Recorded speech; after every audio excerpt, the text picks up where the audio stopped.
صاحب آپ نے دو ایوان چلائے ہیں، ایک صوبے کا اور ایک مرکز کا، اور جو دو ایوانوں کے ساتھ ہوتا رہا اور خاص طور پہ جی بی اسمبلی میں جو کل ہوا ہے اس پہ کیا کہیں گے سابق دیکھیے میں سمجھتا ہوں کہ اس وقت کانسٹیٹیوشن کوئی نہیں رہا. اگر اسپیکر اپنی اسمبلی میں نہیں جا سکتا تو یہ کیا میسج ہے؟ کیا اس ملک پہ کوئی قانون ہے؟ اس ملک پہ کوئی کانسٹیٹیوشن ہے؟ اور جو اس ملک کے ساتھ کھلواڑ کر رہے ہیں دنیا میں ہمارا تماشا بنا ہوا ہے کہ یہ کیسی جمہوریت ہے.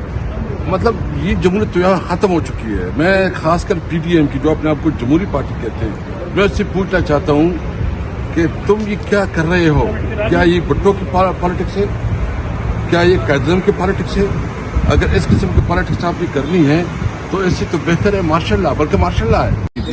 وہ انویسٹیگیشن جو ہے نا عدالت نے اس کے اوپر بڑی حیرانگی بھی ظاہر کی اور انہوں نے کہا کہ آپ نے صرف ایک ٹویٹ کی بنیاد پہ آپ نے اس کو کر دیا ہے. تو مجھے خوشی ہے آج کہ عدالت نے جو ہے نا انصاف کر دیا ہے، اور کم از کم جو پولیس نے ایک ملیفائڈ اور تعصب کی بنیاد پر کیس بنایا تھا، آج عدالت نے اس کو جو ہے نا ایک قسم کی مجھے ضمانت دے دی ہے اور اس کی جو موقف ہے اس کو نن انوائٹ کی ہے.